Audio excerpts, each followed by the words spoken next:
My name is Sterling Brown, Vice Chair of this council.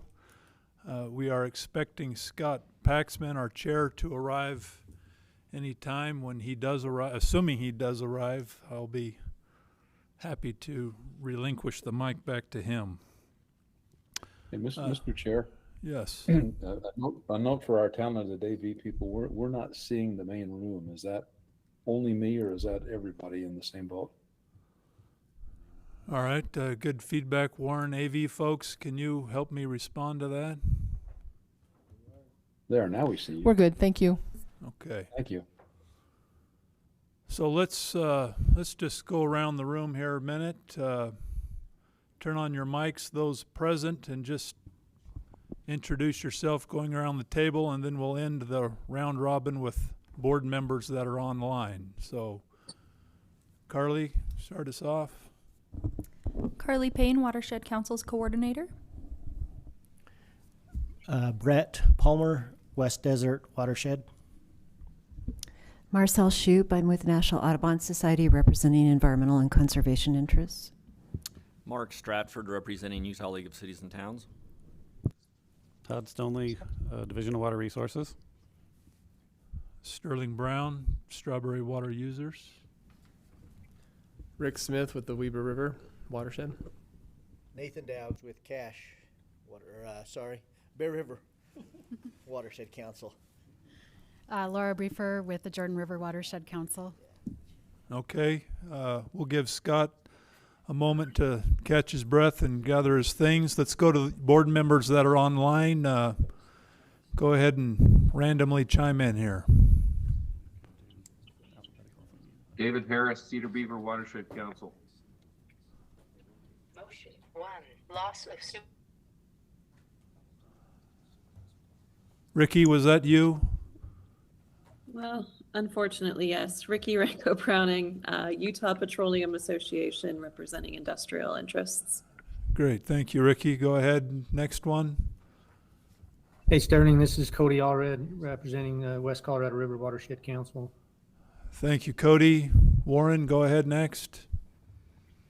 Thank you, Warren Peterson, representing all water attorneys. That's a bold statement. Mike, go ahead next. Mike Noel, King County Water Conservancy District, representing the Virgin River, I think Upper Sevier too, and out there in East Colorado, we've got we've got the Colorado River out to the east of us. Very good. Others online, board members, go ahead. This is Craig Butters, the Commissioner of the Department of Agriculture and Food. Welcome, Commissioner. Others? Hey, this is Chris Hamlet, Director of the Utah Division of Emergency Management. Great, welcome. Others online.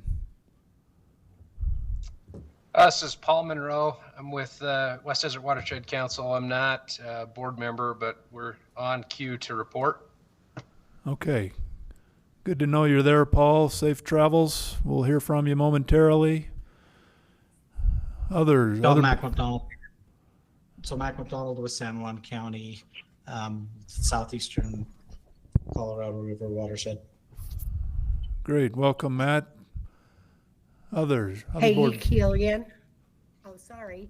Go ahead. Haley Killian, representing the Uintah Watershed Council. Very good. Others? Yeah, Bill Winfield, Southeastern Utah Watershed Council. Great. Are there other board members online?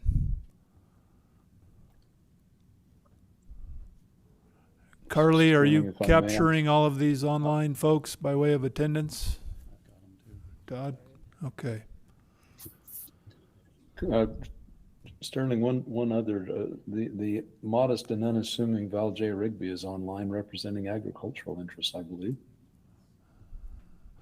Okay, there he is. I see his name. Val J., do you wish to say something. Sorry. Yes, I'm here. I got bad headphones, so I was trying to get them connected. Okay. Getting some fall farm work done, I'm assuming. Welcome, Val J. That is correct. Are there others online before I turn the gavel over to our chair, Scott? This is Mark Quilter with the Utah Department of Agriculture and Food. Welcome, Mark. Jay Olson, Utah Department of Ag and Food. Okay. We recognize there's many others that are online. We won't take time to go through everyone unless you would wish, Scott, but are there other board members that are, or council members online that want to introduce themselves? Okay, seeing none, Scott, Chair Scott, back over to you. All right, thanks, Sterling. Appreciate you taking over for me for a bit. Traffic was a little bit of a mess coming in, but apologize for being late. So, great. We've got all the introductions out of the way, so we'll move on to approval of the minutes for July 11th, 2024. Any comments, questions, remarks on the minutes that were sent out? Mr. Warren, Chair, this sorry. is Warren. I'm not seeing. Yeah. Okay, good. You couldn't expect me to hear you say minutes and not have something. I've got a number of clarifying things that I've been able to, that I suggest it's probably not a good use of our time to go through them, but I would seek permission to just submit those to Carly. The only one, the big one that I'd suggest is that for future reference, we have the page numbers added to the minutes, so it's easier to say on page 3, look at this. But the minutes are very good, and if the chair would allow with that, with leave to submit some suggested grammatical but not substantive things, I would move to approve the minutes as presented. Great. Yeah, I don't see a problem with that at all. That sounds like a great comment. So please submit those to Carly. That'd be great. So we've got a motion. I'll second that. Chairman, also wish to note that Rick Smith submitted a bunch of minor things as well that we will incorporate. Nothing significant. Perfect. To be discussed right now. Thanks, Todd. Thanks, Rick. And appreciate that. If everyone could announce their name when they do a motion, that would really help us with future minutes to get the motion and second correct. We'd appreciate that. Thank you. Sorry to interrupt you. No, that is perfect. Thanks for the reminder for announcing your names. So, or you could make sure the names are right. I will try. Okay, so again, we had a motion from Warren Peterson, and did we have a second? This is Ricky. I will second that motion. Have a second from Ricky Herco Browning. So appreciate that. All in favor, say aye. Aye. Aye. Aye. Any opposed? Motion carries unanimously. Thank you. All right, on to the next item, updates to the rules of order and procedures. There were very minor updates, but we definitely wanted to go through those so everybody was aware. And most of that was the acknowledgement that we have some non-voting members now on the, is that the right? Non-voting members on the board, on the council. So look through that at your leisure, but very, very minor changes there. Other than like I said, there are some specific positions and names that were for. I thought I had this in order. So do we need for non-voting members? Yes, we do need a motion. That's true. Let me just read. So the Division of Water Resources Director, the State Engineer, and Division of Water Rights Director are designated as non-voting members of the council. So anywhere where it talked about votes or rights of members, it was changed to say all voting members. I think that was it, yeah. A quorum consists of majority of voting members of the council.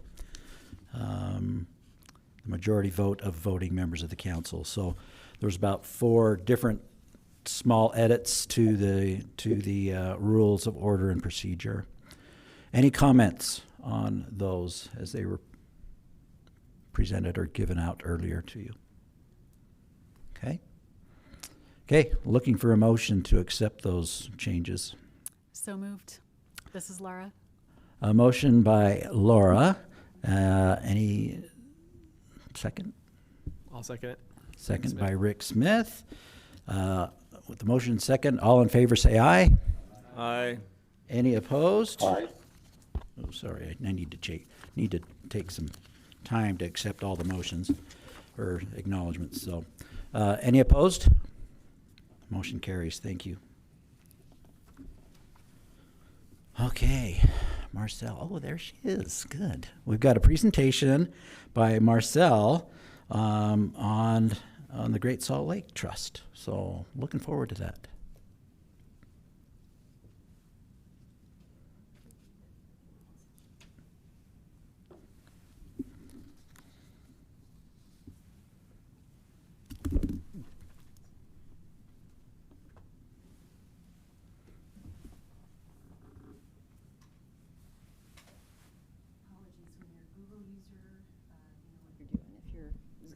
Zoom, you don't know what you're doing.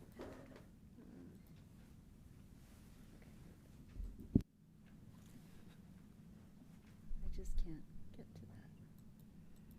Is the presentation already go? Yeah, it's just right here. Click that Yeah, and then. we'll click it. Oh, yeah, there we go. All right.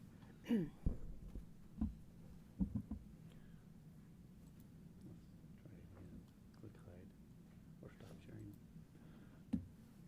Yeah.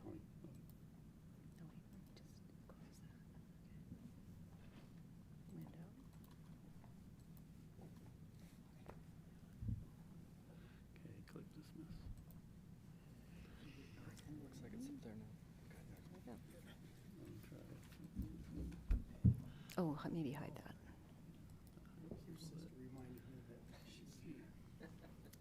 I was just trying to put it in presentation mode. Apologies, I thought we had this set up, so.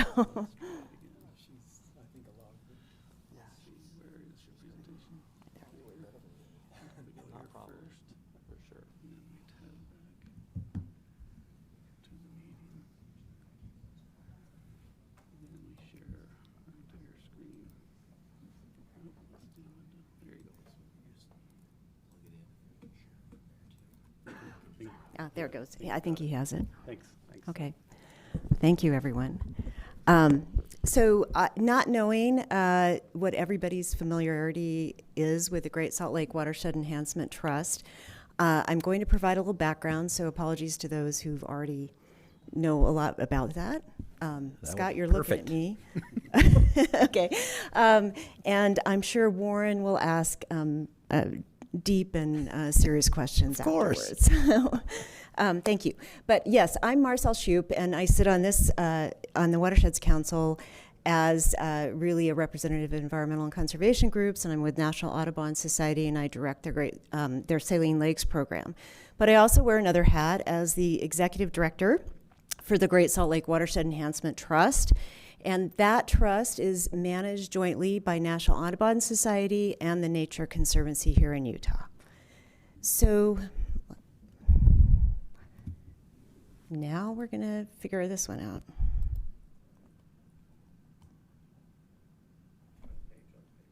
Yeah, okay, right click. Sorry, I am...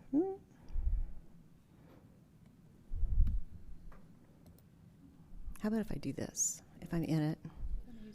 There. There you go. Okay, great. So just a reminder, in 2022, the watershed year when so many bills were passed, so much funding went to Great Salt Lake. HB 410 was a Great Salt Lake Watershed Enhancement Program that was set up.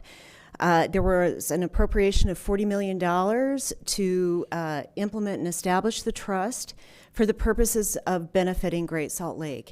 And while the legislation is pretty broad in the purposes for which the funding could be spent, You could kind of boil it down into two big categories: water quality and water quantity improvements for the lake, as well as keeping wetlands hydrologically connected. The operators or the grantees of the funding have an obligation to provide significant in-kind or monetary match, which can come from all sorts of sources. And it is not a government entity or a policy-making body.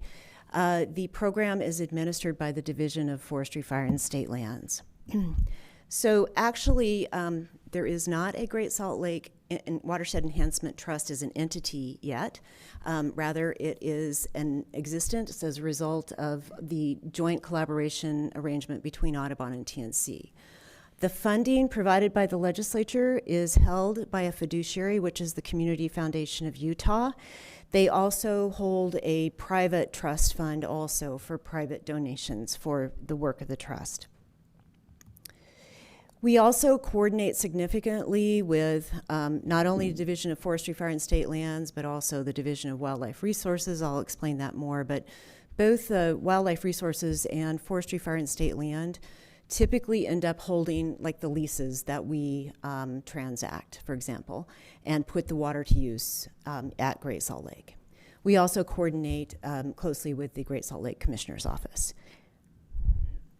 So we also have a trust advisory council that was set up by the legislation, and the legislation established what categories of representation. That includes agriculture, so Spencer Gibbons from the Farm Bureau represents agriculture. Jack Ray, who is a shareholder in Rudy Duck Club, represents private landowner interests adjacent to Great Salt Lake. Thomas Wright represents conservation organizations dedicated to the preservation of migratory waterfowl. Tim Brown, who is with Tracy Aviary, represents organizations dedicated to the preservation and protection of non-game avian species. And then we have conservation organizations working on Great Salt Lake issues. Jordan Nielsen from Trout Unlimited is the representative.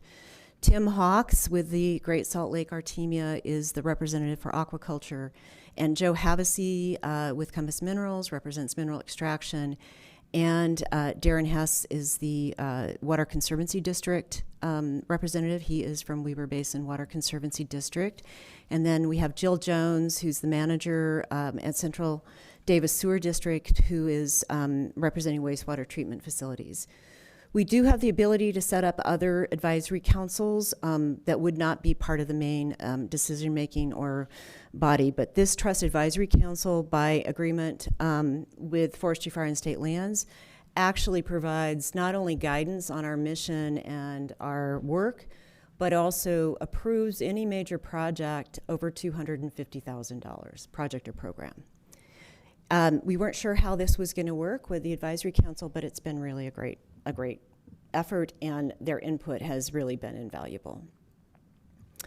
So just to let you know, our vision statement is really focused on contributing to an enduring Great Salt Lake that will sustain people and wildlife for generations to come. And our mission is to help preserve irreplaceable wetlands and waters of Great Salt Lake by working in collaborative partnerships and doing innovative water projects for the benefit of people and wildlife. The point really represented by our vision and mission, though, is that the trust is just one of many tools that the state of Utah and many others working in coordination or with a focus on Great Salt Lake are trying to implement programs to protect and preserve the lake. So if you looked at, even though I gave you those two big buckets about water and wetlands, we're really focused on protecting and enhancing water flows for Great Salt Lake. And that really means there are a lot of water flows going to Great Salt Lake that could disappear. If that happens, we're in a deficit from where we already are. So not only do we look for new water sources to deliver to Great Salt Lake, we're looking at ways to protect those water resources. And while that typically means water transactions, voluntary water transactions, we also think there are some important opportunities for preserving farmland around Great Salt Lake that is providing important return flows, important stormwater flows, as well as just other opportunities where water has been in non-use but still may be contributing to the lake. $10 million or 25% of the funding provided by the legislature by statute is devoted to protecting and restoring wetlands and their habitats to benefit lake hydrology. So we all recognize that the wetlands around Great Salt Lake are part of the larger ecosystem. And oftentimes we think about that in the context of migratory bird species and the biota using the lake. But there are some really important, interesting connections when it comes to lake hydrology. Much of the water coming into Great Salt Lake moves through wetlands. Those wetlands flows also then flow into the lake. They also keep interstitial moisture in the lake bed. So they're very, very important to keep that system in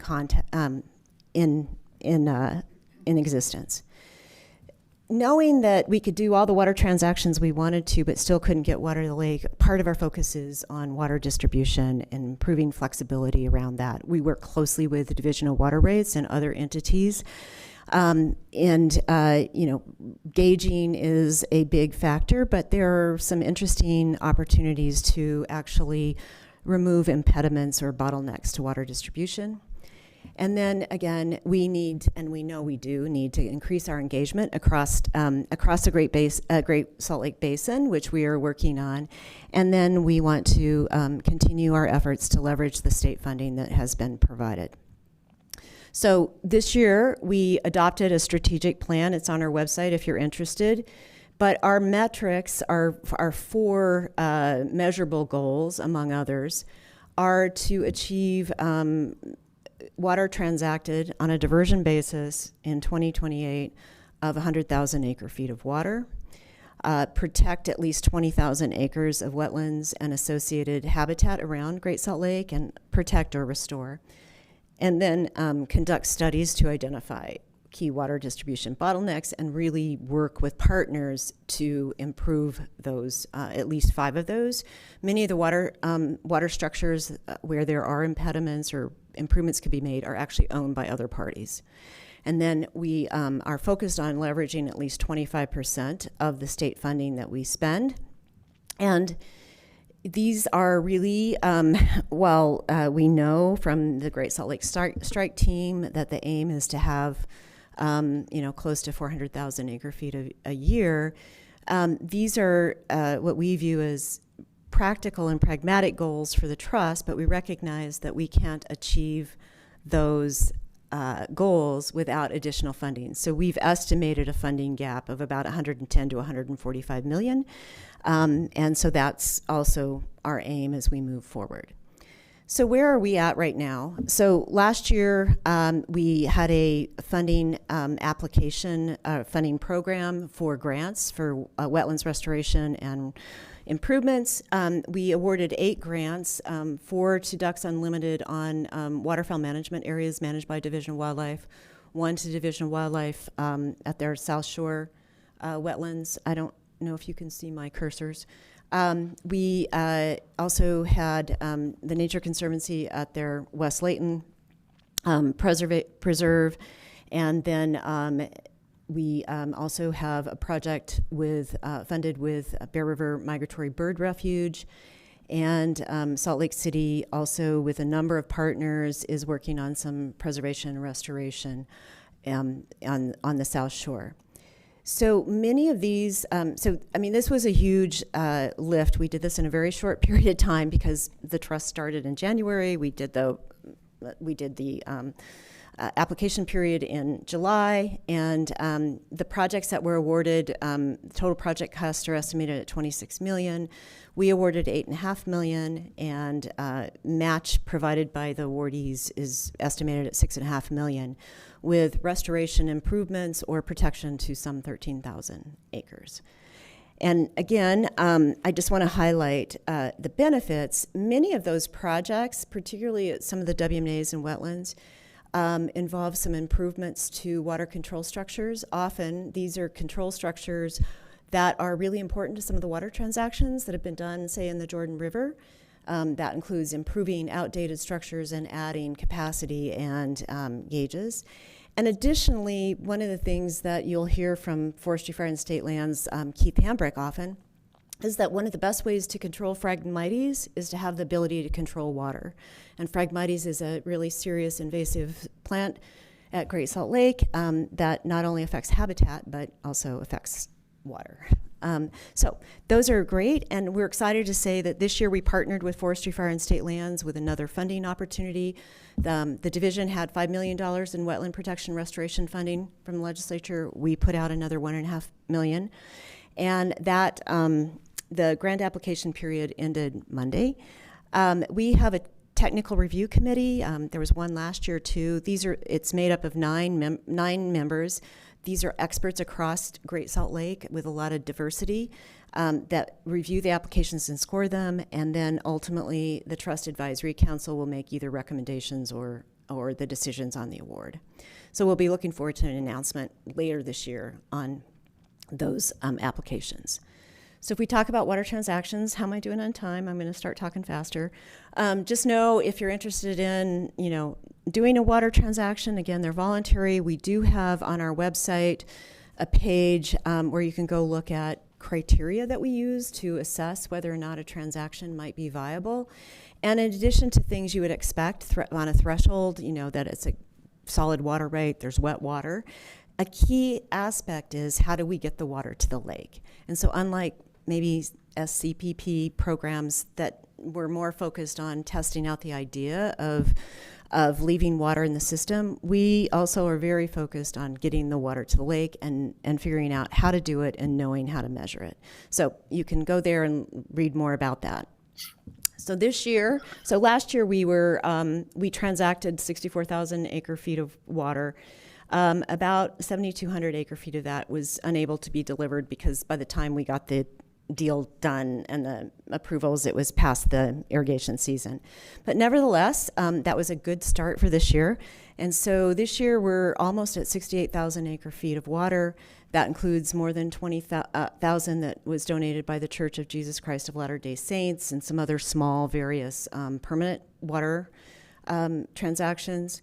33,000 acre feet of water on a multi-year lease. That includes Rio Tinto Kennecott, Central Utah Water Conservancy District, and Jordan Valley Water Conservancy District. And then this year on 1-year leases, we've transacted 13,200 acre feet of water. That included the very large 10,000 acre foot release that started a little less than, about a month ago now, in partnership with Jordan Valley Water Conservancy District, who donated 5,300 acre feet of water, the Church of Jesus Christ of Latter-day Saints that donated another 1,700 acre feet of water, and the Trust leased another 3,000 acre feet of water. And the water was related to shares in the Welby-Jacob Canal Company, or Welby-Jacob Water Users Company, sorry. It was great. The month this was released was in September, which was Get to the River month for Jordan River Commission, and it significantly increased flows in the river at a time when they would have been low. And then it also provided a great bump at Great Salt Lake. Some of the areas we're even seeing, at least this is what we have anecdotally, we're seeing cyanobacteria, and this bump has helped to address some of that issue. So we're excited to say this has been great. And I'm not going to go into all the mechanics of how we're trying to measure this water and monitor this water, but I've got to say thank you to Utah Water Users Association and Jordan Valley Water Conservancy District and the Division of Water Rights for all the work that has gone into measuring and managing the water and flows. So it wouldn't be enough to talk about partners, and I don't have a joke here. I'm sorry, Warren, I don't remember what a group of pelicans is called, but again, great partners, divisions of wildlife and forestry, the church, 3 major water conservancy districts that we've been working with to get water to the lake, industrial partners, and many other irrigation companies, duck clubs, and others that contribute something, whether it's water or helping us get water to the lake. So thank you. And if you want to learn more, please go to our website. We've got, we're staffed by, we have several, we've got a couple full-time staff now for the trust who are housed with Audubon, and then we also have staffing, some provided by the Nature Conservancy, but please reach out. You can just do gslwed@audubon.org if you have any questions. Thanks. Great presentation. Thanks, Marcelle. So is that slide presentation on your website? This slide presentation's not, but I talked to Carly, and I might give a more condensed one because the photos make it really big. Yes. Sorry. Yeah. Okay. That'd be perfect. That's great. So one question. So does I think, was it a multi-year water, did that include Ogden cities? Do you know? We coordinated on a release at the same time as Ogden cities, but we don't have an agreement. We didn't.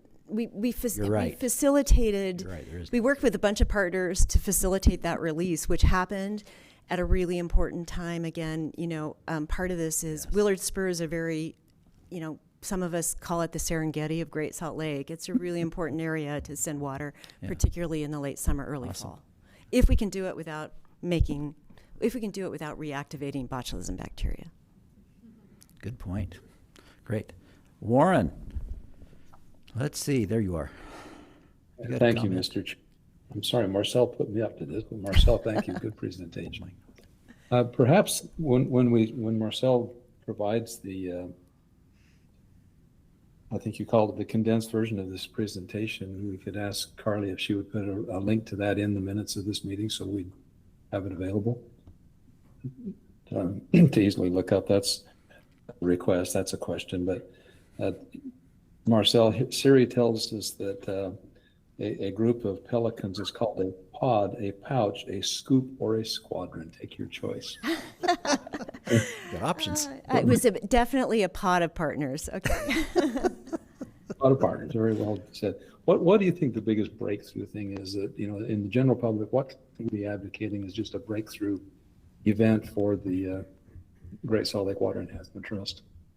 So I didn't hear the first part of your question. I'm sorry, Warren. I'll speak up a bit. Sorry. What could you point to, or do you have in mind a real breakthrough event that might the public might participate in, or we who are interested in Great Salt Lake? What should we put our efforts into as kind of the breakthrough item that would help the mission of the Great Salt Lake Water Enhancement Trust? So I'm not sure this is exactly what you're asking for, but maybe I could just give a couple of examples that have already happened. And so I think if anybody watched the news event when we did the release of the 10,000 acre feet of water, Alan Packard with Jordan Valley Water Conservancy District did talk about the fact that part of their ability to actually allow some of that water to go to Great Salt Lake was in part due to improved conservation in their service area, their system. So that's a really important issue, and we're trying to work with some other cities and other municipalities on ways to think about taking advantage of where conservation is actually hardening lower demand.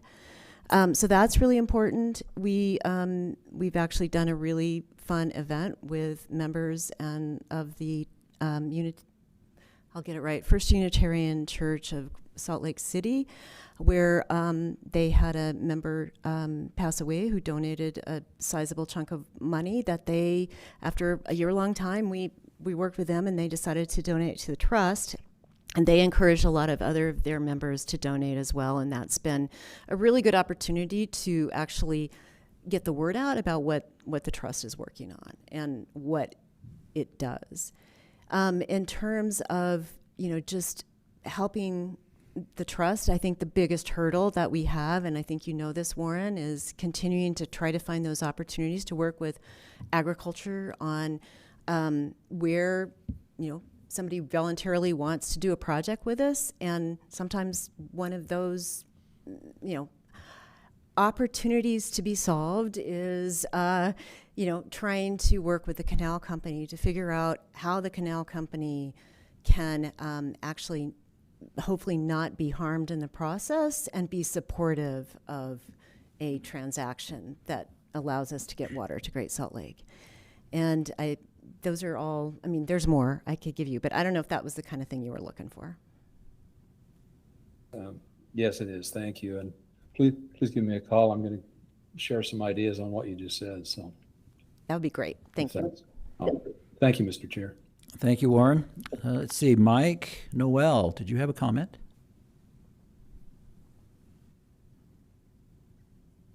I just wondered about that you contract is, so if someone has water that they're not using, then they contract with you for a period of time, and what does that do with their status with the state engineer? Can they actually maintain that as a beneficial use? Do you know the answer to that? Maybe Warren knows the answer to that. Yeah, I can. Well, I don't know if you're asking about somebody who has a water right in non-use and then they want to transact it, but in either case, putting water to beneficial use at Great Salt Lake is an accepted beneficial use under Utah state law. And we've actually used not only 73-330 to do that, but also a provision in the wildlife code as well, where they have joint management for parts of Great Salt Lake. And in order for them to do their job managing wildlife and recreation areas, they need water. So we've used several tools under Utah law for that. And there was so it keeps the water right being used, up to, it's not forfeited. Sure, I think that's a good thing. I think it's a good thing. I noticed the Kennecott, that's a temporary lease, or how does that work? Or the water that you receive from the LDS Church, is that something that's temporary, or how to? Right. So Kennecott is something that's long. Right. So the ones that are multi-year are under fixed time change applications. So those are 10 years, which can be renewed if the parties are able to do so. And then the church had a permanent donation, but they also had a temporary donation, and that was under a fixed time change application also that Jordan Valley participated in. I'm not sure where to look here. It's like, Thank look you at very the camera. No. Right, thank you. Yeah, Appreciate it. and So happy to answer. If they put the water for a period, if they put the water in for like a period of 10 years, that obviously helps to increase the lake level and improve the habitat. And so is that the idea? But how much do we lose every year in evaporation? Are we catching up, or are we getting behind? Well, evaporation's a big deal, and we're helping, but it's going to take a lot more water to get it back up to a place that the strike team and the commissioner's office thinks would be a healthy level. So, but we're making progress, and part of what we're trying to do, if I could just say, is, I think if you looked at the different transactions we've done, they've all brought something different to the table. We've actually been trained to pilot ideas, test out things. So it may not, we're just one of many solutions, but if we can test out ideas and ways to do more in the future, hopefully we're setting the pathway to more water for Great Salt Lake. Great, thank you. Thank you. Yeah, Appreciate thank you. you, Happy Mike. to answer any Thank you. questions if you want to give me a Appreciate that. call. Mark Stratford had a comment.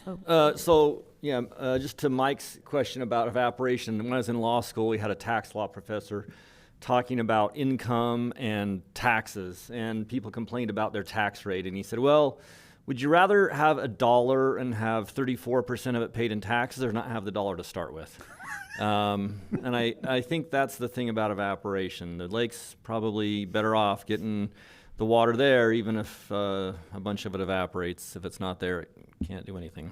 Thank Very you, Mark, true. for making that point. And the other exciting thing is when you look at getting the water to the lake, there are lots of other benefits that can go along, like the river system. But I was interested in and grateful for the trust for addressing, at least trying to address or approaching the concept of trying to do something with the Phragmites. I mean, I think that's a huge issue for evapotranspiration from those plants. I mean, they're just massive, out there. So I know the Division of Wildlife is trying also to do some things there. Not sure about the Division of Forestry Lands, but that, I think that needs to be addressed as well. There's quite a bit of funding that has come to the divisions this past year and will continue, and they're really ramping up their efforts and have developed a lot of good knowledge and understanding about how to manage that Phragmites. And if you're out on the lake and you see the areas where they've done work, it's amazing the difference. Wow, that's promising. Great. Scott. Thank you. Anything else? Yes. Sorry, I'm not in your line of sight here. So, a couple things. First of all, Marcelle just touched on this, but there are multiple benefits to bringing water to Great Salt Lake, especially through the river systems. And when Marcelle talked about the donation on the Jordan River and the increased flows in the Jordan River, I mean, I think many of us realize the Jordan River has a water quality impairment, and it's something that, we're all working with the Department of Environmental Quality on. And so to the extent some of these things can really try to address multiple problems, I think is really huge in this program. And then the second is I want to thank you, Marcelle, and the Great Salt Lake Watershed Enhancement Trust team for working with us in the Jordan River watershed on the land preservation projects. That's a really huge thing for us as well too. So thanks. Thank you, Laura. Any other comments or questions for Marcelle? Great. Feel free to call me or reach out separately if you want to. Thank you so much. That was a great Thanks. presentation. Appreciate that very much. Okay, moving on. We've got 3 reports today. So one from the Jordan River, one from West Desert, and a final one from Uintah Watershed Councils. So Eric McCulley, I think, is going on. Nope. Oh, Laura. Okay. Threw me a curve.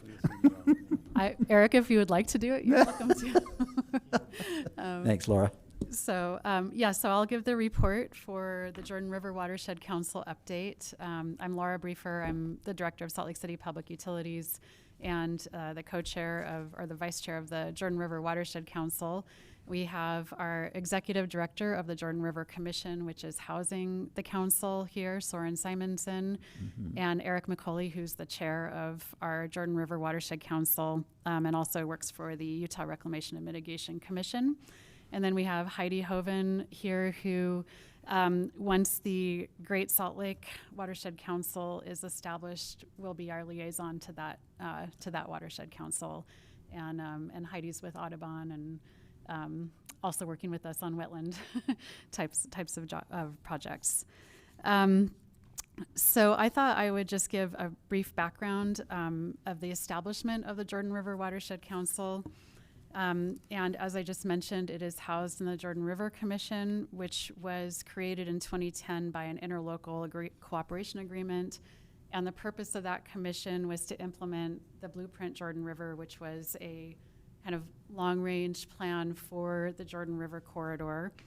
It was also intended to serve as a technical resource to local communities and provide a forum for coordination of planning, restoration, and responsible development along the Jordan River. As such, the commission members included state, county, municipal, MPO, transportation, water district, and sewer district stakeholders, which in turn really well positioned the commission to house the Jordan River Watershed Council, because we already had a lot of the stakeholders in the watershed in place on that commission. The Jordan River Watershed Council meets at least once a month. We have meetings formally, and then the leadership team of the Watershed Council also gets together to talk strategy. A little bit about the Jordan River subbasin. Politically, it's located primarily within Salt Lake County, although there's a small amount of the subbasin within Davis County. And it is among the most heavily populated regions in our state. So it's a rapidly growing urban area that's already quite urbanized. The Jordan River is the only outflow of Utah Lake, and it meanders for about 51 miles to its outlet at Great Salt Lake. In addition to Utah Lake, the Jordan River is also fed by multiple tributaries. The largest of those tributaries emanate from the Central Wasatch Mountains, and most of those larger tributaries from the Central Wasatch also include diversions that supply a large amount of drinking water to the Salt Lake Valley. There are also numerous tributaries from the Ochre Mountain Range to the west and a variety of man-made tributaries, including water reclamation facilities, stormwater outlets, canals, and irrigation systems. The Jordan River watershed has a long history of human settlement, including indigenous people, mining and natural resource extraction, and pioneer settlement. It also has a long history of environmental restoration, including forest restoration in the Central Wasatch Mountains to mitigate degradation caused by mining and logging, and riparian restoration along the Jordan River and its tributaries. The Jordan River watershed, I think this is really important that we realize that the watershed itself is interconnected with a lot of our social characteristics. So present day characteristics of fast growth, of lots of development, of housing and homelessness and affordability, demand for water, water quality issues, and climate change. So there's a lot going on in this watershed, just in how we interact with that watershed. I think it's also important to note that over the last several months, in recognition of more of these broad characteristics and the challenges and opportunities that go with those characteristics, that we've included some additional members onto our Watershed Council. That includes agricultural interests, indigenous interests, water supplier interests, and along with like a broad state and local and non-governmental organization community. Entities right now are participating and engaging in a lot of various types of work along the watershed that range from water resources planning, water conservation, water infrastructure, water quality issues, and riparian restoration work. And I have a few examples of what's going on in our watershed. So first of all, Salt Lake County government is engaged with watershed planning for the Ochre Mountains, the Wasatch Mountains, and the shorelands of Great Salt Lake, especially the Great Salt Lake Shoreland Heritage Area, and is engaging many partners in implementing these plans. In the Parleys Creek tributary, which is to the east of Salt Lake City, the United States Forest Service, the Utah Division of Forestry, Fire, and State Lands, Salt Lake City, and non-governmental organization partners have worked on a shared stewardship project to address the threat of catastrophic wildfires within the watershed through addressing forest health. This project is seen as a model for addressing forest health in other areas of that watershed. Many water providers, such as Central Utah Water Conservancy District, Jordan Valley Water Conservancy District, Metropolitan Water District of Salt Lake and Sandy, and Salt Lake City, continue to work to invest in water conservation strategies. Over this last water year, water consumption increased slightly compared to last year, probably due to this very hot and dry summer, but still remains low compared to previous years. These same entities, many water providers, are working on planning strategies to help Great Salt Lake. We also have a lot of major water and wastewater infrastructure projects occurring across the watershed, largely to replace aging infrastructure, but there are a lot of projects related to growth as well. We are currently participating in the watershed on state water rights adjudication process. We have two significant Salt Lake County projects, including H2 Ochre and the Central Jordan Reconnect Regional Park Plan. Just an advertisement that Salt Lake County will hold its annual Watershed Symposium. They've been doing this for many, many years this November, and is well attended by public officials and other stakeholders, where topics typically include a wide variety of themes such as water conservation, forestry, water quality, regulatory issues, among other things. So a lot going on in the watershed in terms of engagement. And just last but not least, I will invite Eric up here because I think the Jordan River Commission continues to be a model in our watershed on the implementation side of a lot of restoration work, as well as tying in recreational opportunities along our waterways. And so Eric is going to give a really brief summary of this work. All right, thanks, Laura. And I'm just going to give a couple specific examples of kind of how we're working together across the watershed. How many people heard about Get to the River or participated? So we had 54 events over the month of September, 30 community partners and thousands of people getting out to the river, which really helps kind of enhance our footprint. You can't learn about it unless you go there, and it's not very far from here.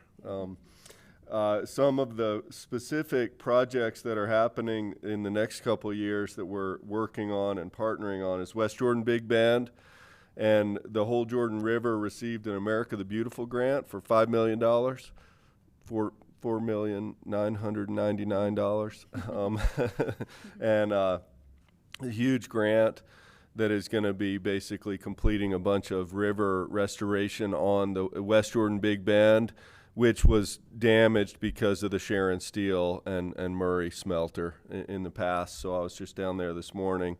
It's really great. At the Jordan River Migratory Bird Refuge, which is a 140-acre property I manage, we're bringing students out, and we've created some outdoor classrooms. So we're getting curriculum into schools and giving them places to go and teaching them about things in their neighborhood. We also have kind of accountability measures that we're working on to try. What I'm trying to do is say, what are you doing and when are you going to do it? And I don't have to be the accountability partner for everybody, but I will be if necessary. But just to try to move the needle. That's what we're trying to do, and in a way that can be monitored, and then we can show some progress across the watershed. Soren has some of these Blueprint Jordan Refresh in his vehicle if anyone wants any. We have, there was a significant public process to come up with kind of what's important, and habitat and natural systems, water and the river, comfort and inclusivity, recreation, safety and well-being, development and transportation, and communications, education and art are the 7 different focal areas. A lot of really good information in here that can be used in other watersheds. And then we also have this best practices for riverfront communities document on the Jordan River Commission website. So, we've kind of blurred the lines between what Jordan River Commission has done and the Watershed Council. I mean, they're really one and the same. But having the Watershed Council engaging with the water users, and the agricultural interests, and the tribal has been a real key aspect of what we've been able to achieve. So if anyone has any questions. I just want to really thank Eric for his leadership on our Watershed Council, and the fact that he's, you can tell when he talks, very passionate about it, but also he's an implementer, and he really gets things done. And also Soren for facilitating all of this, and really working hard. And I'll say, probably like most other watershed councils, will continue to evolve and continue to bring in additional stakeholders when we identify them, and bring them on board. And we may have different areas of focus at different times, and it's a big watershed with a lot going on, and we're looking at how we best strategically address that. Great. And you've got a lot of stakeholders that you can involve, and it sounds like you have involved, and that's awesome. You've got some great projects going on. Great. Any questions for Laura or Eric?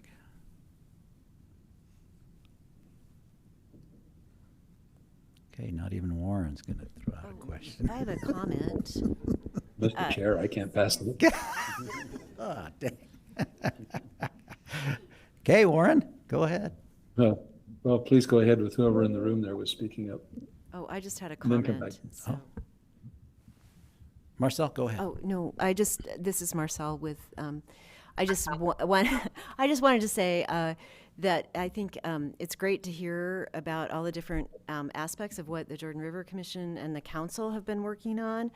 And I think it is great to know what potential tools and resources and examples they may have for other rivers. I think there are other rivers that are Absolutely. have other examples as well, but Yeah.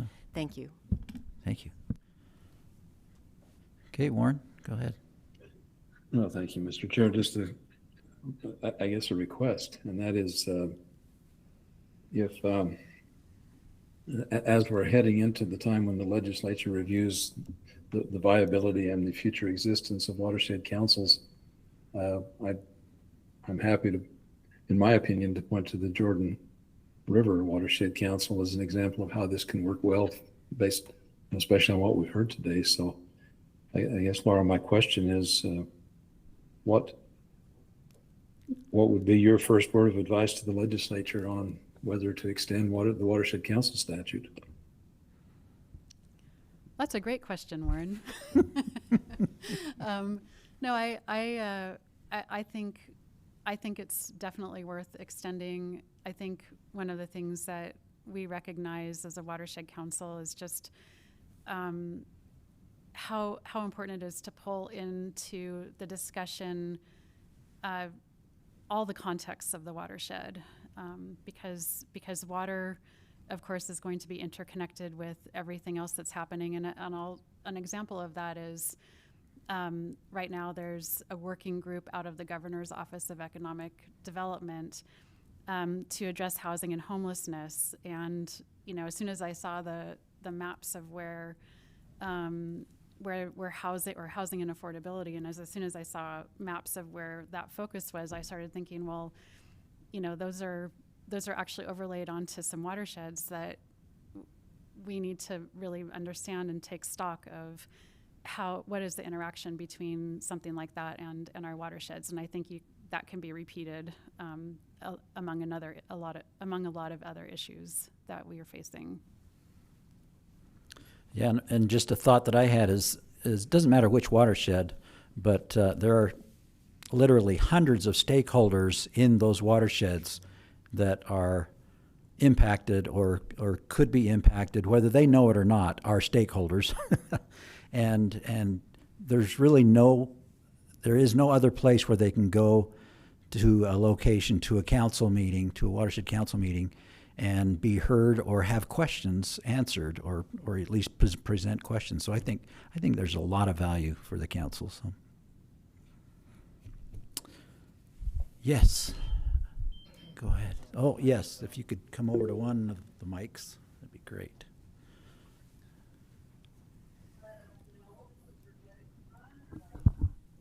This wasn't planned or scripted, but I want to just share a couple of things. So Eric mentioned our Get to the River Festival that's been going on over the last 6 weeks or so. We just wrapped up last Thursday.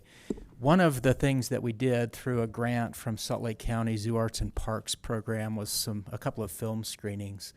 And one of those film screenings, which just completely blew me away, was the story about the work of the Willamette River Watershed Council in Central Oregon. And it showed work that was going on from the forests and public lands through ranches and farming communities in the Willamette Valley all the way down to Portland. And it was, the movie's called Upriver, and we actually have the rights to share it again. We're working with the Salt Lake Watershed Symposium folks to screen it there. If there's interest in, maybe a gathering at a future watershed council, it's about an hour documentary. We're at the beginning of our story of Watershed Council, but to see some of the things that we're working on reflected in this documentary that shows about 25 or 30 years of work in Central Oregon, I think is just a really powerful statement about watershed councils, what they can do. The issues that we face are very different. We're a small river and a small watershed council. I know some of you cover really vast areas of watershed councils, But the idea that we need everybody at the table was just a real eye-opener for me. Bringing in those other interests that Laura mentioned, Betty Naylor, who serves on the Jordan River Watershed Council, has been an incredible eye-opener for me, maybe for others as well, about why water and agriculture is so essential to our community and how we support all of those efforts in industry and in agriculture, bringing indigenous knowledge. Darren Perry with the Northwestern Band of the Shoshone has been an incredible resource to us in the work that we're doing. So there's a lot of value in more voices, and that's been just a great awakening for me in the work we're doing, which sometimes is focused narrowly on the river, and this kind of expansive view of the whole watershed has been really, really valuable. That's very true. Thank you. Thank you for your comments. Appreciate that. All right. Anyone else? Oh, yes, Mike's waiting. Mike Noel, go ahead. Thank you. I think it's valuable to have this council, and I hope they fund it. A couple of things I would like to see. I'm not sure we're focusing enough on the actual watershed itself. We're so dependent on what happens on those watersheds, and yet we don't talk about what is happening on those watersheds as much as I think we should. For instance, the Forest Service, they're doing a terrible job of managing the forest. They stopped cutting trees, they stopped thinning trees, they shut down roads that were in the past fire breaks.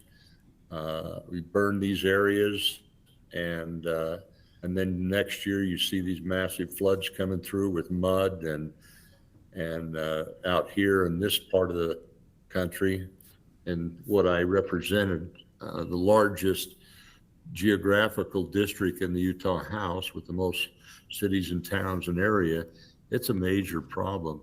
Not allowing for reseeding projects, tree thinning projects. We've done a lot, but it just pretty much stopped after we got this new administration. And before that, we saw a lot of work done, a lot of railing and reseeding and building retention dams and structures. But I'd like to see us be more advocates for that. I'm 100% in favor of creating wildlife habitat. The last gentleman mentioned indigenous tribes and what we learned from that. Well, I don't think we learned anything, because what they used to do is come out and burn the PJ and burn it all off. And then what you had is the forbs and the plants, and then the grasses came in, and that's what protected the watershed and created the game, et cetera. When you get these dog hair stands of trees and you get a whole stand of pinyon juniper with no understory, you can see the rill and gully erosion that occurs. And some of our worst areas are in national parks. They just don't manage the land properly. So I'd like to see us take a lead from the legislature and the state on what the state's done. They are in a lawsuit right now to take over a large portion of the public lands in Utah. I'm 100% supportive of that. I think we should be supported. I think we have the expertise and the resources available, and the people available to do a better job of managing our watershed than the federal government does. They've actually made it worse. So that's my 2 cents worth. Great. Thank you, Mike. I totally agree. And I think, we can show easily what the state has done on public lands versus what the federal government has done. So, but we've gone a long ways because of the shared stewardship area. Go ahead. Mike Steiner was one of my heroes, because when we came in and we were doing these reseedings and things, Southern Utah Wilderness Alliance came in and talked about chaining and how destructive it was, and we appropriated money, and he put together just an amazing film of what they've done, and it just changed the whole dialogue. You never heard from them again, because they created water, they created fishery, they created wildlife, and they also stopped the fire. So we can do it. So Absolutely. anyway, I'd like to see us focus on that. Great. Thank you. Laura. I know we're out of time. I know. And Go ahead. and I do think what Mike raises potentially presents an opportunity to invite the federal land managers to our watershed councils and, learn from them what their strategies and plans are and be able to convey the things that we might be concerned about. So I think it's necessary. I think we do need to involve them, whether they want to be involved or not. All right, we need to move on. So West Desert Watershed Council, was Paul going to present on that one? Are you going to do that, Paul? I can, Brett, unless you want to start off. Go ahead, Paul. Whatever. Oh, there's Brett. Okay. Yeah, first of all, I just want to start off kind of echoing what was just mentioned by Mike and others there about our watershed. That's just so key as far as our watersheds go. We need to start at the head, and we really need to focus on that, the head of all those watersheds. And I think you made a lot of really good points. Our watershed is the West Desert watershed, and if you were to pull up a map, you'd take a look at it and you say, man, that's the last frontier out there. That's out there where a lot of things haven't been touched. But we actually have a large portion of our watershed that is federally owned, and we have a lot of federal partners that sit on this council. Of course, they're not voting members, they can't be, but they do sit on the council. And as many of you know and have worked with those federal partners, as was mentioned, we need to invite them and have them be a part of it. But I see that the problem is they oftentimes feel like their hands are tied. And so I think that it is important that we help navigate, and if that navigation is that we take control of those lands, I'm in support of that as well. I think that's something that we really need to look at. And that leads into what I wanted to talk about.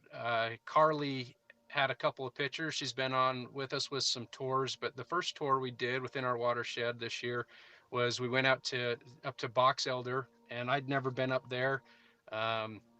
Had to go clear out past Wendover into Nevada to get up into the northern parts of Box Elder, and that was an amazing ride. Well, I don't know that I'd never planned to do, but made it up there, and a really neat thing that we saw, and all of the efforts that were done were to enhance that watershed were just the things that were just mentioned by Mike, projects that were done by the Watershed Initiative. But it was all focused on creating better habitat and creating a better water nexus for both wildlife and livestock and things in that region. And primarily a large focus that we went to see was on sage grouse and sage grouse habitat. So threatened species. There's also another threatened species that is the least chub. So we went and saw some habitat with that small minnow that's up there in that region and along the western portion of Utah. But we saw a lot of neat things. Carly, I don't know, are you able to share some of those images? Yeah, I know we can that see we them in sent the over? room, but can you not see them online? Oh, I don't know. Maybe others can or can't, but that's fine. Whatever you're sharing there is great, I'm sure. But a couple of things that we focused on within that was just the restoration of that watershed, and they've done amazing things.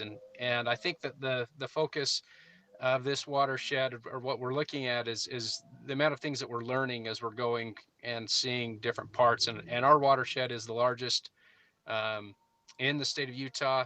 I know, we're just talking about the Jordan River and the wonderful things you're able to do that on the Bear and how you can float that. But, there's not a lot of floating of any rivers that we have. So we're out there in the sagebrush, and the primary sources that a lot of our people in our councils are just some regional springs. Some of those regional springs feed just kind of the immediate area. Some of them have been tapped into some very remote farms that are along the western portion of Utah. But just a lot of ingenuity and a lot of history that's been out in the area of how to make every drop count. And I think that there are lots of things that can be learned just within this watershed throughout the state as well. So that was the first thing we did. We went to Box Elder, and then actually just yesterday we did another little tour. We went out to the Morton plant, which is in Great Salt Lake, and we saw how salt is made. And for those of you that have that ag background like I do, many of you I know that are on the call here, man, they grow salt just like alfalfa almost. So it's pretty cool. They put it on they water it, and then when the water leaves, you've got this salt that you've grown. And in fact, maybe slide over to that image. I can see it now, Carly, but maybe let's go to that video. I'm gonna show you harvesting salt, which they were doing yesterday. And they fill up one of these semi trucks in 60 seconds.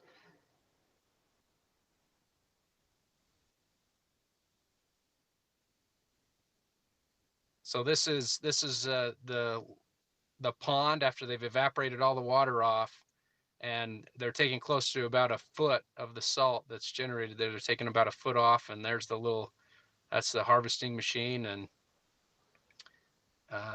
they just drive around, throw that in the trucks, and then take it over. They wash it a couple of times, and then it ends up on your table. So I know that there's a lot of discussion in the nexus of water, but I know Warren always talks about the nexus of food. And I know we all love to make our food taste a little bit better with some salt. So there's a lot of industry that's in our basin. This is just one of them. It was amazing to see the production of that. They use about 15,000 acre feet of water. 40% of that gets returned back into the Great Salt Lake, and they produce about 500,000 tons of salt per year. So just an amazing thing to see that from start to finish of how that's used.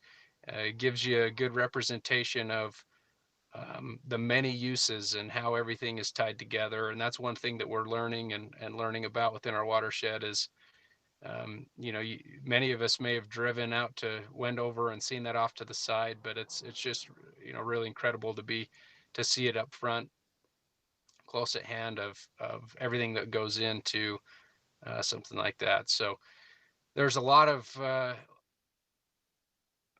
I think the important thing from this that we're gathering as a watershed council is that there are a lot of water uses, and being able to see the issues that each of us has provides a really good perspective for what everybody is faced with and what everybody's trying to accomplish. So it's very complex, as we all know. Water is always complex, but to see those issues up front, firsthand, really helps you to put a human aspect to the needs that are there. So that's kind of our take on it. We're trying to get things up and going, and we really recognize the importance of getting out within our watershed, and it's a big one. It's hard for us to get together. It's not a 20-minute drive for us to get wherever it's at. It's 3-4 hours for us to meet centrally from the south to the north. So it's a big watershed, and we're trying to do our best to keep it going.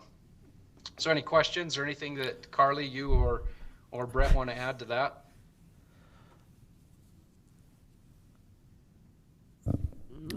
Paul, thank you. I don't have anything to add.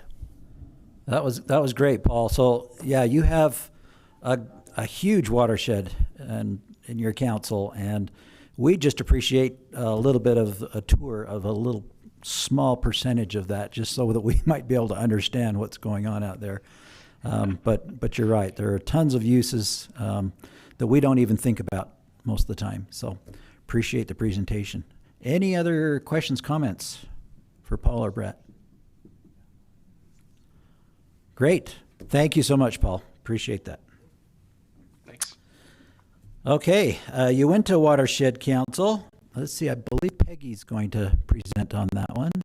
Peggy Killian? No. I am. Brett let me know that he had a bigger, important date of elk hunting, and Oh, so of course. he asked if I would do this. So, Awesome. I put together a little slideshow just to kind of give you some information of what we have been doing, and I'm hoping that I can get it to work correctly. Sorry, I wasn't planning on doing this, so.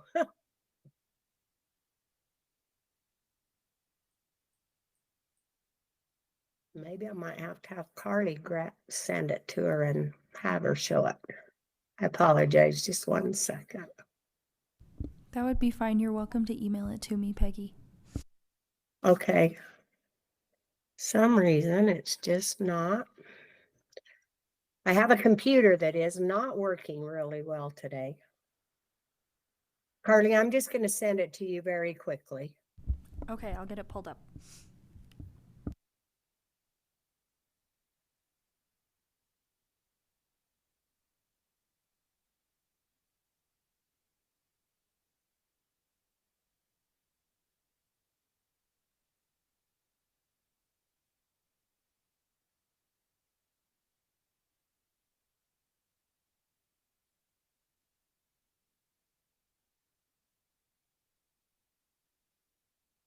A minute to get there, right?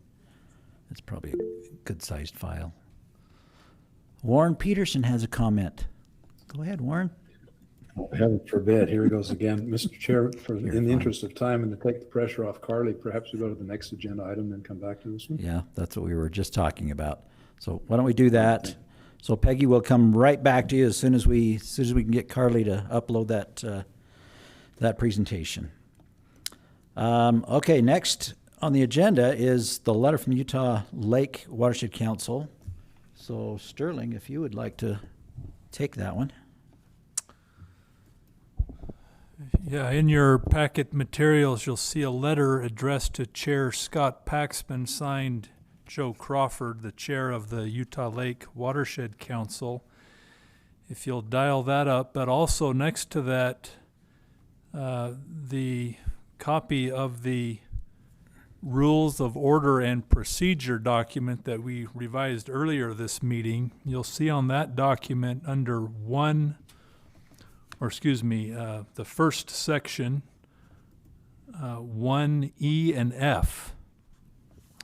One of the fundamental purposes of this Utah Watershed Council is to consult and seek guidance from local councils, and F, provide advice to the governor and legislature on water issues.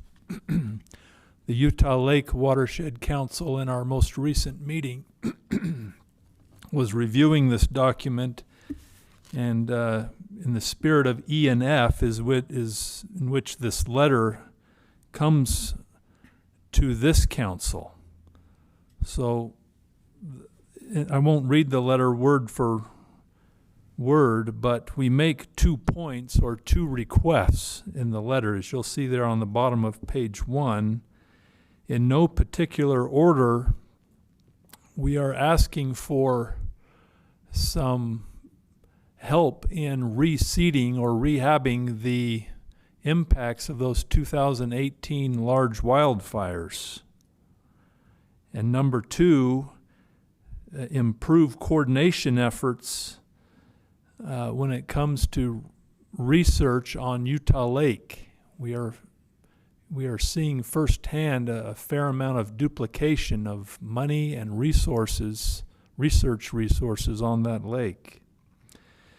Those 2 items really is a result of creams rising to the top. There's a host of issues that this council has surfaced over the last year plus of our creation, but it was unanimous at our most recent council meeting that these 2 are issues that we all agreed upon. Is unanimous discussion and vote to bring these 2 issues to this group in hopes that we can flex the muscle of our council, the muscle of this council, and follow the direction of this council to elevate it or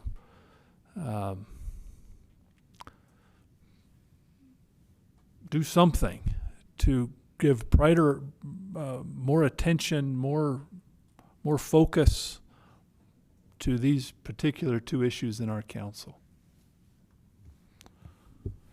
That's all I have. Great. Thank you, Sterling. So these are excellent items, especially, well, they're both great issues, but the first item, as far as necessary funds to promptly and properly reseed lands impacted by wildfire within the watersheds. This is a statewide issue. It's not just Utah Lake issue, but it's a statewide issue, and it needs to be addressed immediately after wildfires. It can't take 5-10 years to do, or it's useless.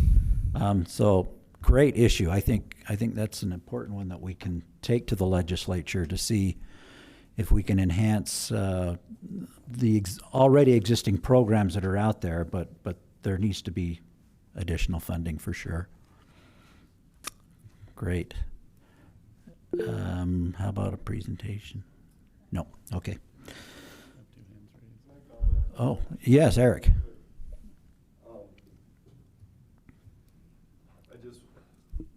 I went to a really great presentation last week about, there's a riverscape restoration group that works throughout the United States and the West, and they've done a lot of really good work on fire rehab in New Mexico and Arizona, and like you said, waiting years for things to settle down, in my opinion, it's not the best way to go. Getting right in there, and more than just seeding, because seeding a lot of times won't be very successful, but there's a bunch of other methods you can use, felling of logs, process-based restoration where, kind of the beaver dam analog things, basically keeping the sediment up on the mountain. And there's a ton of good information out there about that, but it's not that easy to find. And I think that would be a really great topic for a discussion or a presentation or anyone to come and say, all right, what are you all doing on these big fires? Because it is an issue. There are ways to get through the permitting processes more quickly. I know that a lot of these are on federal lands, and there are steps that need to be taken to get these done. But getting in there and doing the work with a bunch of different tools and not only seeding, I agree, is critical for our watersheds. And that brings in this whole discussion of, let's start, up at the top. Don't sit down at the bottom with a bucket and a shovel and try to shovel your way out, because you kind of have to start at the top and immediately. And I think it would be great if we had some kind of fund that would be available, around the state that could be implemented quickly. I know there are funds through Watershed Restoration Initiative and others, but that is something that we're going to be facing more and more throughout our watersheds. And I think it's a really important topic. So thank you for bringing that up. Thank you, Eric. Appreciate those comments. I have a comment by Ricky. Go ahead, Ricky. Yeah, thanks. Well, Sterling, I think those are really fantastic, specific, actionable requests, which I think it helps to have actionable items.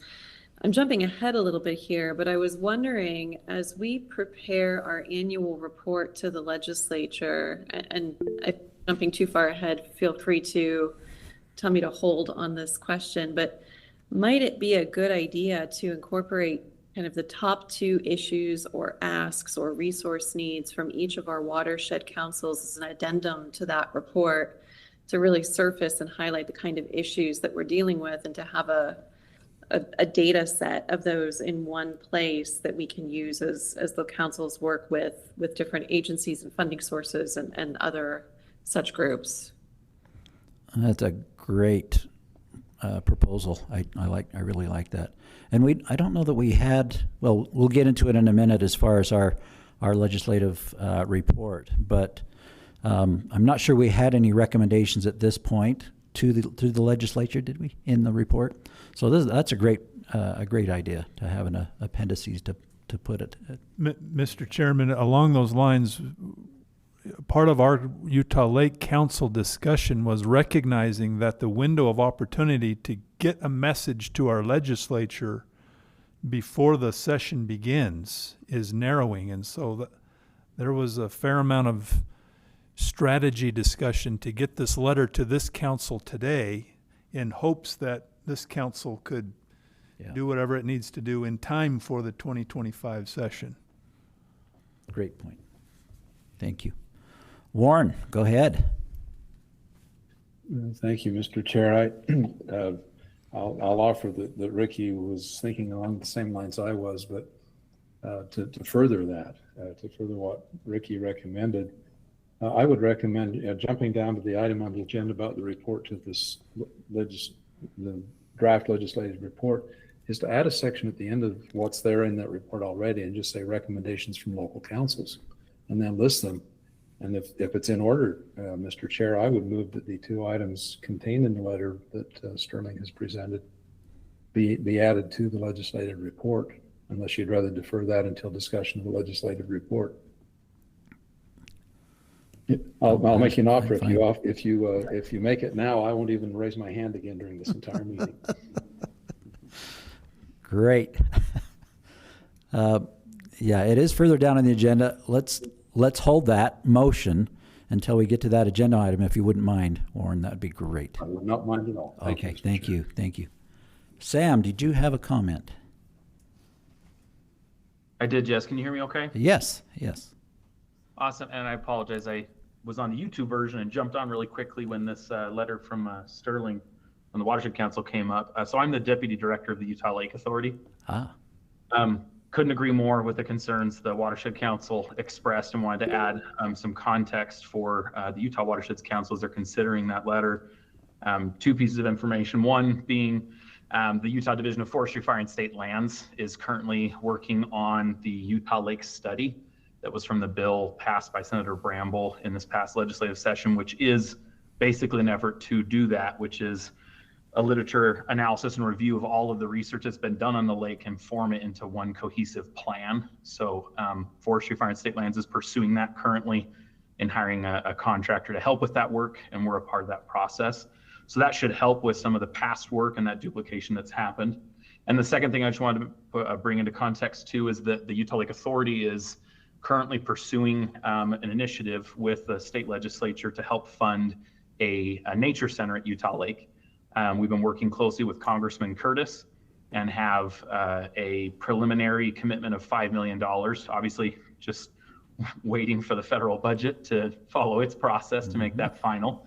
But we'll be going to the legislature to pursue the remaining funding for the building, an estimated $17 million, and in conjunction with that, a request for an ongoing appropriation of $2.5 million to support the research efforts at the lake. So part of this effort is to try and do what Sterling's talking about, of bringing the various research efforts to be guided together in one cohesive manner so that we reduce that duplication and can form a cohesive plan for what research needs to occur, what data gaps there are, and how we can support that in order to better manage the lake.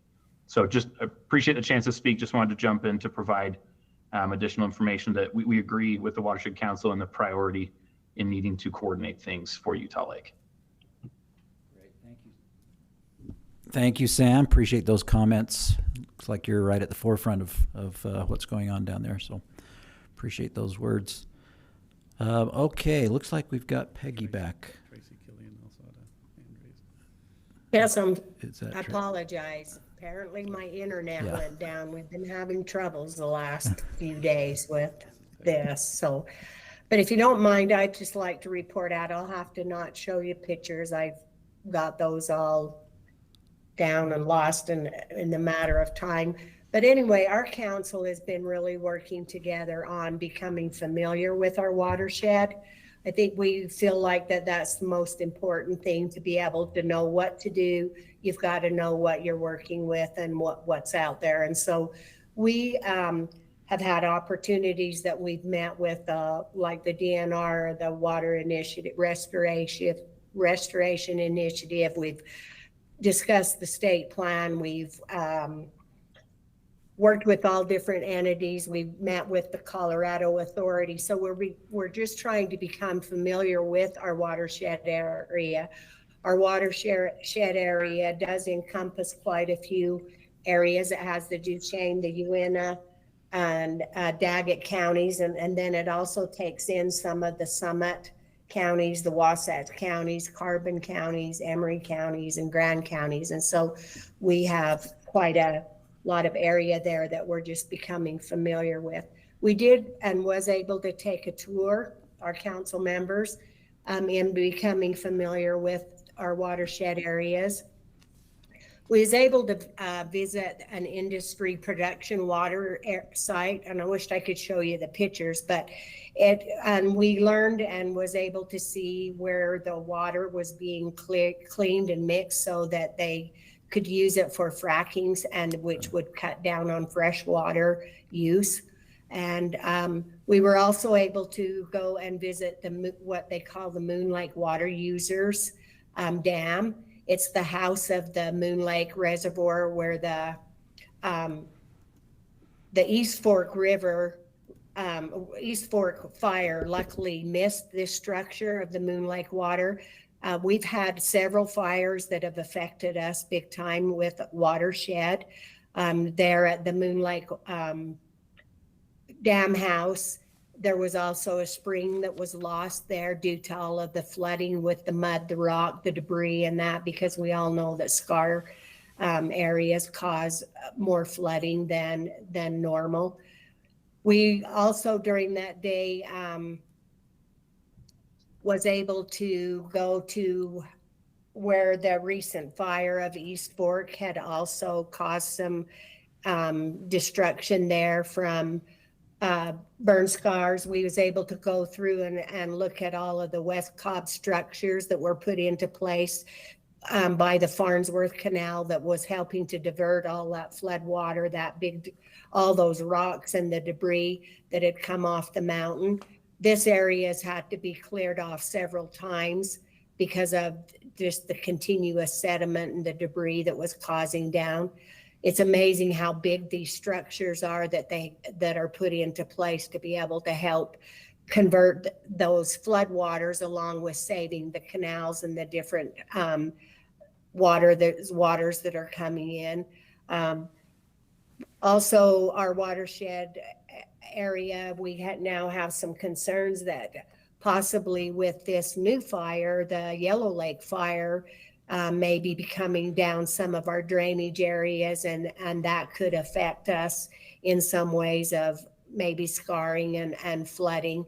And so we've just been actively been out there learning about the watershed areas. We've had several opportunities to visit areas, to visit with people. We've talked with our local council members. And so what we're doing is we're just currently building toward a vision of what we as the Uintah Water Council can offer and what benefits we see that we can possibly provide to our area in our watershed areas. And I'll just Great. leave it at that. All right. Well, thank you. Thank you for that information. Any questions from the council or from general public? Could I just reiterate Sure. one thing? Some of the comments that were made here.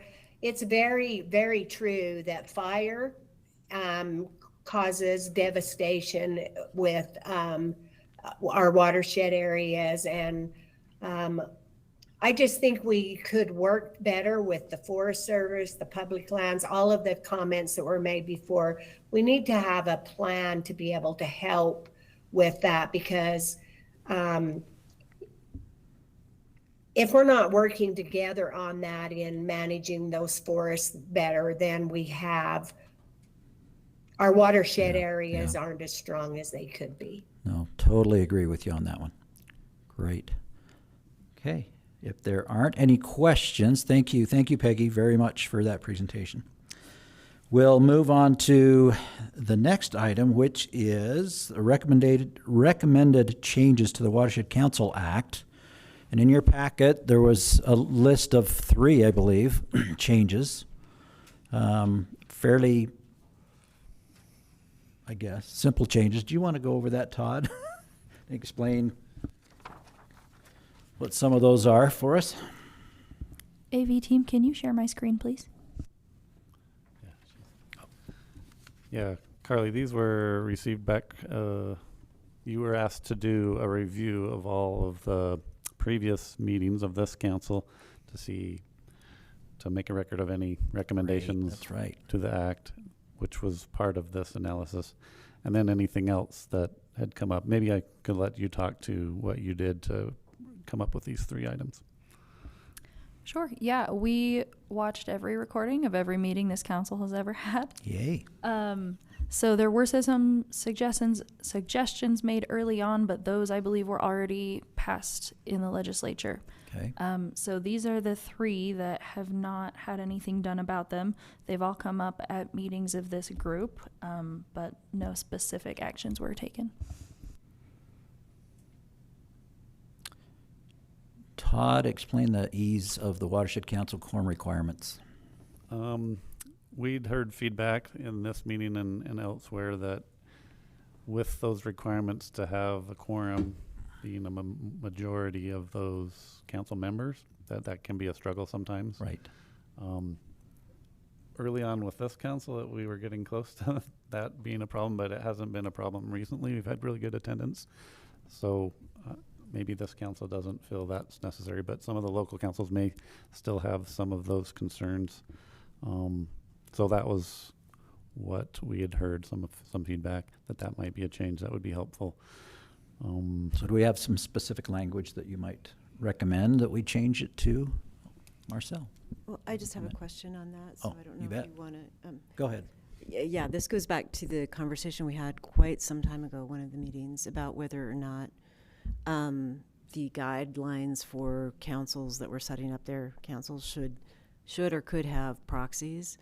And I'm not saying that's the answer, but at least that is one option too. And so at least you have a way of getting a quorum Yeah, if good point. they follow the rules. But again, given the size of some of those watersheds physically, geographically, I can appreciate it. But I think the question is, how much ease do you go? If only 4 members show up, is that enough to take action? Good I think point. those are questions. Great. Sterling, yes. I think it's the intent there for local watershed council, and maybe that needs to be added to the paper, as I understand it. Not necessarily this council. Is that how we all remember? Yeah, and I was more talking the about locals for sure.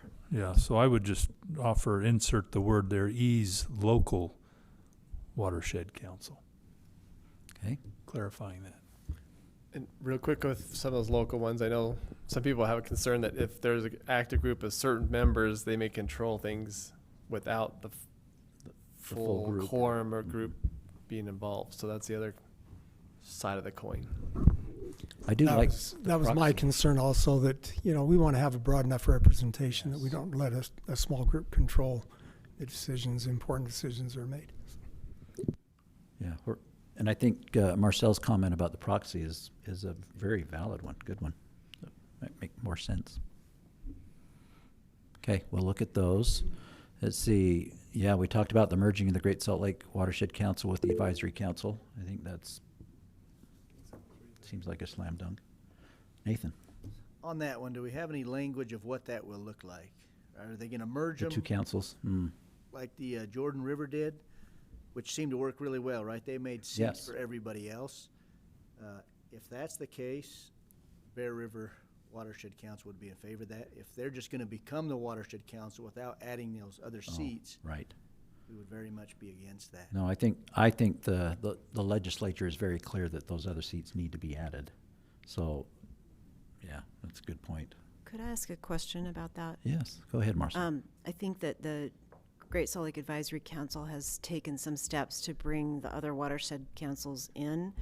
And I'm just wondering, and maybe, I think any of the recommendations we're giving aren't going to get really specific on language without having someone from like Representative or Tim Hawks here to explain some options of how to do that in a way that addresses the fact that Great Salt Lake Advisory Council has members that aren't like listed in legislation. I think it would be helpful to have that. So I think if there is a recommendation, it should be fairly broad, not solve the language issue here, or ask Hawks and others to come and explain some options. don't have a lot of time, right? And Yeah, a lot of I guess we meetings don't have a before meeting. here in the legislature, but you're right. I think if we can keep it broad enough, but still falls under the purview of the language of the legislature in the legislation, it makes perfect sense.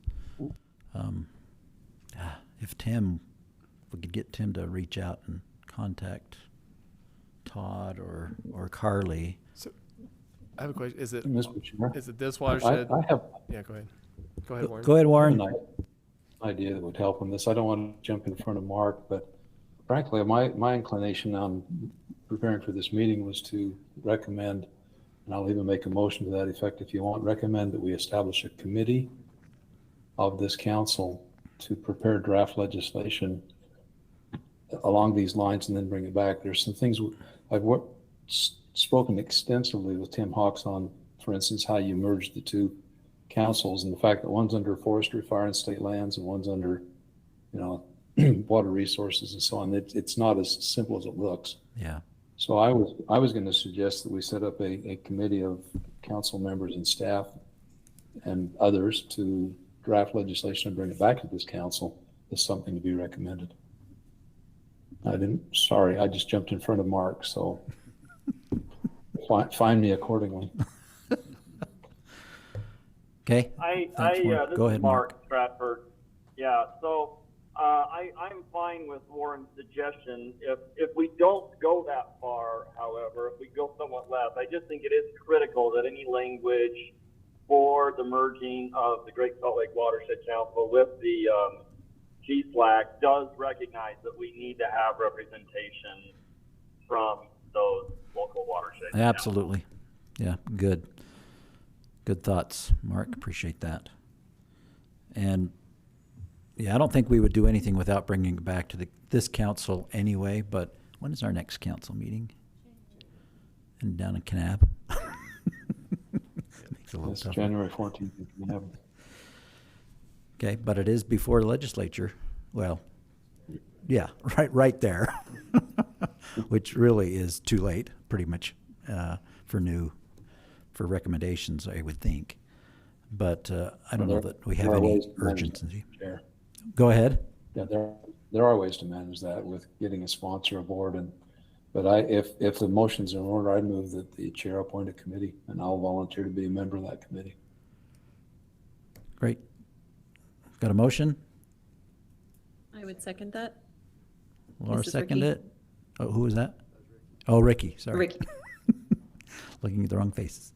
To organize a committee for coming together with some suggestions for language for the legislature to help with the council.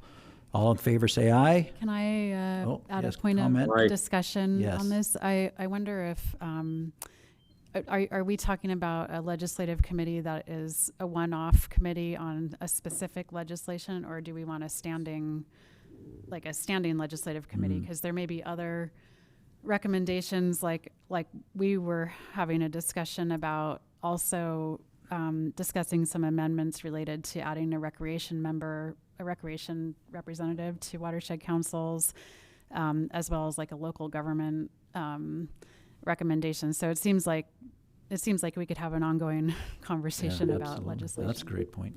Yeah. Mr. Chair, if that's a substitute motion, I'll withdraw mine so that Laura can make that motion.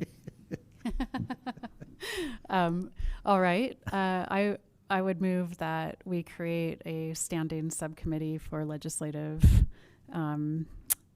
issues for the Watershed Council. To be appointed by the chair. Yes. Laura, would that be for appointment by the chair? Oh, yes, appointed by the chair. All right. No, Do we and have I'll a second to that? Yeah, Ricky wants to second that. Did you just second the motion, Warren? Okay. I was going to defer to Ricky if she wants to second the motion. Okay. If not, I will. Mike has his hand raised. So. Yeah. So we've got further discussion. Mike, Noel, did you have a comment on the motion? Can't hear you. We can't hear you, Mike. Sorry. There we go. Forgot to click it. I just had a question maybe for Warren or whoever wants to answer this. So this committee, this is to present a bill? Is it to deal with a bill? We're presenting a bill to the legislature for the next 2025 session. Is that what we're talking about? Language for a bill. Okay. Yes, I don't, Okay, we're not. What I would. Yeah, go ahead. Yeah. What I would suggest is get with whatever probably started in the Senate. That's usually where things go faster, and just get someone to open a bill file with the name, and that gets us in the door. Right. And if they would prioritize that, then you've got it, you know, you're there, and then you start working in the session, the beginning of the session. You could be on the first day and that bill would be available and would be numbered. And it doesn't even necessarily have to have any language in it. You just have the sponsor and a subject, a title subject, and then we can work on that the first part of the session and get whatever you need to go in there with whoever the sponsor is going to be. So I like that. Yeah. Good clarification. That sounds like a plan. that gets you in line. That gets you first in line. Exactly. That gets you right Yes. in there. Yeah, that's what we need to do for sure. So. Okay, thank you, Mike. Okay, any other discussion on the motion? And I'll volunteer to be on that. Great. Oh, very good. I'll volunteer. Thanks, Mike. Yes, Sterling. So I'm hearing Mike Noel make an amendment to the substitute motion here that we direct our staff to find a legislator and open a bill file for us, if I'm hearing Mike correctly. Actually, Mr. Chair, I would suggest that that be left to the committee, because that doesn't put the staff in an awkward position. That's exactly what I said, Sterling, in so many words. Okay, you said it exactly right. Any more discussion on that discussion? On that point? Are we clear on the motion?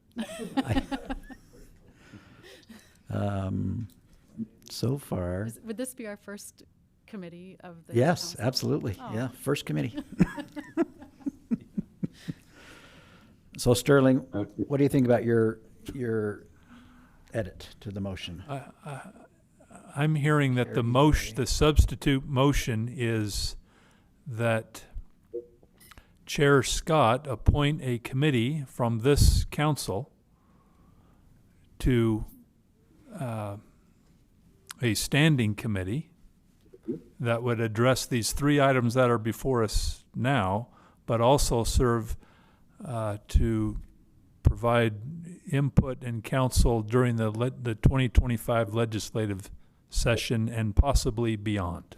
Correct. That's the way I understood it. Good job. Yes. And to find a sponsor for the bill in the process. Yeah, the committee to find a sponsor. Yes. Yes. Okay, clear as mud? All right, we're ready for a vote. All in favor of the motion, say aye. Aye. Aye. Any opposed? Very good. With that motion carried forth, I've got a committee ready to be formed to include Warren Peterson, Mark Stratford, let's see, Laura and Mike. Anybody else want to be on that committee? Marcelle?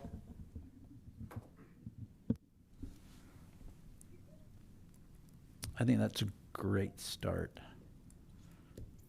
Great. Mark Stratford? Oh, who was second? Who was second? Was it Ricky? Ricky was. Yeah, one of the two.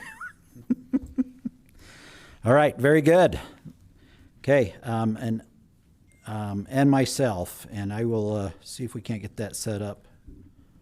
Would you like a staff member from the? Oh, that would be awesome. I know Candace I'm going has to forget connections to the Great Salt Lake Commissioner's Office, and they've had discussions about this. Okay, so great. Okay. Good point. Mr. Chair, I'm sorry to jump in there. I was slow on the unmute. I'd be happy, this is Ricky, to join that committee as well if you need it. Awesome. Thank you, Ricky. Appreciate that. Okay, we don't have a lot of time. We're going to move on to the next item on the agenda, and that is the review of the draft legislative report, speaking of. So Carly did a great job on putting this report together. I hope all of you had a chance to review that. Sterling and I had a few fairly minor comments to it, but we thought it was very well put together. And I love the fact that we will have another section in there about suggested legislation that can be presented as well. I'm not sure if there's a time when we have to present this legislative report or if we've already done it.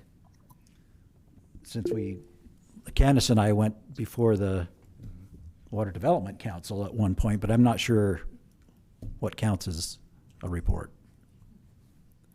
I think Candace was fine with that being the report, but this could be a supplement that we send to them. Okay. So, and if they want us to come, someone from the council to come talk, they can invite you to do so. Absolutely, yes.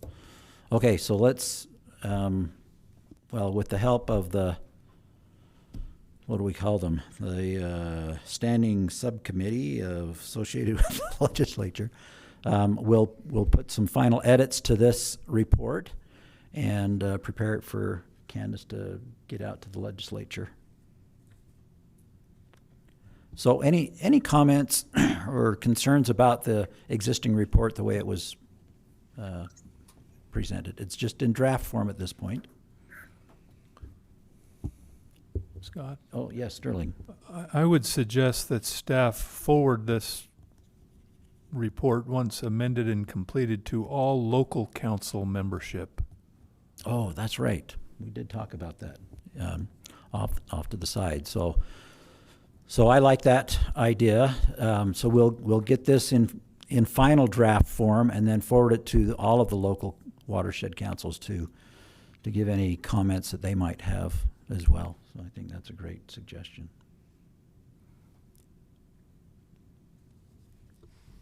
Great job, Carly. All right, thank you so much. Open and Public Meetings Act training, does that happen right now? Or is that just an item on the agenda? That was the plan, right? Okay. The plan was to play a video. If you want, we can just ask members to do it on their own time. If you want to get out of here faster, it's your responsibility as chair to ensure everybody here has done it once a year. Great, and it's been over a year since we've had it. So how much time was it? I think it's like 7 or 8 minutes. Okay, well, let's do it. Okay.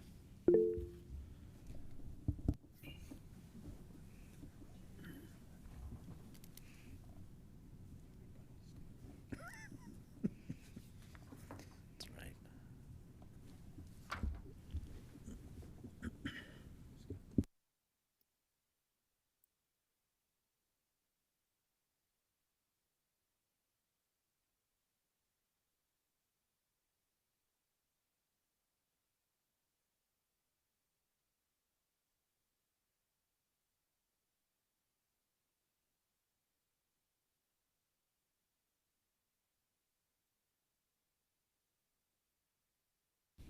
What do I need to do to get sound on this?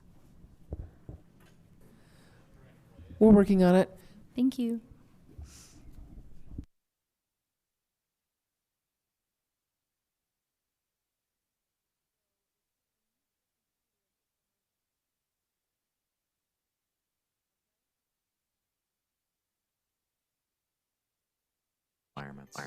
When in doubt.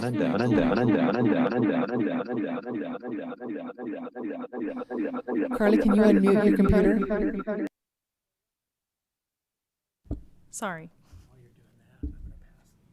Thank you, Soren.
Carly, try to unmute your computer again, please.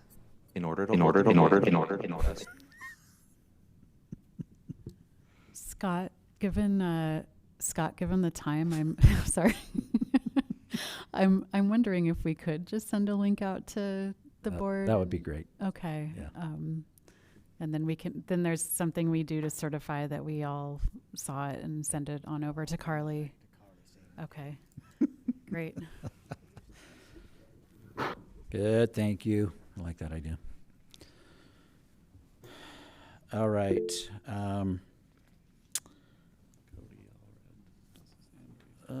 We've got a hand from Cody Allred.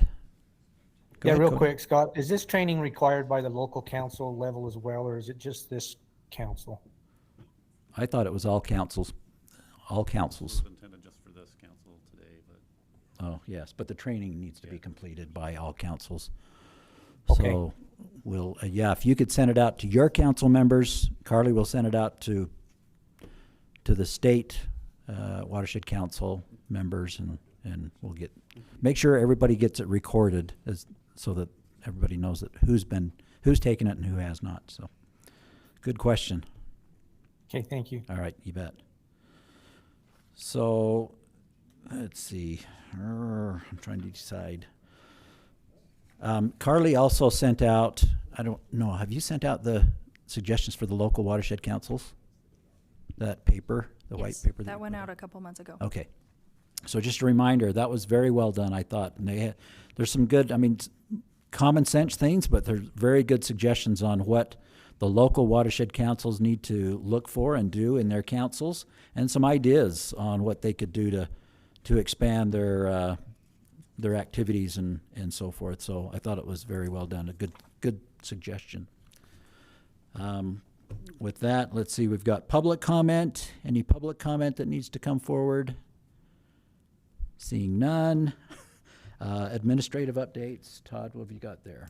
Yeah, I think we can skip ahead to the meeting dates maybe, because we'll need a motion to proceed on those dates. Okay, great. And then I can do really quickly the administrative updates. Okay. So, the agenda had 4 proposed dates, and the January 14th one has already pretty much been set down there in Kanab. The April 10th is, I can't remember what day of the week that is, but if that doesn't work, April 8th is another opportunity for this facility to be available. And then July 10th or alternate July 8th that week. And then we learned this week, yeah, Sterling? Todd, can you comment? Can you give us a draft itinerary for January 14th? Is it going to require a 13th travel and hotel, or? Yeah, because there's going to be a tour associated with that in the morning. So being down there on the 13th, the tour in the morning, then is there going to be a meeting formally or not? Yes, I believe There the current plan is the Kane County Water Conservancy District has offered to host a breakfast for the council. We'll do a morning meeting, have some lunch, and then perhaps a quick tour. But hoping to get everybody out of there early. Yeah. Yeah, early afternoon. Yeah. Right. Thank you, Carly, for that. Does that answer your question? Okay. And then on October 9th, we learned this week that our board is proposing tomorrow to have this room for October 9th. So we thought maybe an alternative to that date would be October 7th, which would be a Tuesday that week. And if those dates work for most of the council members present today, that would be great to get a motion to approve that schedule tentatively. Of course, we can always make changes as needed. Okay, we're looking for a motion to approve the proposed dates for next year's meetings.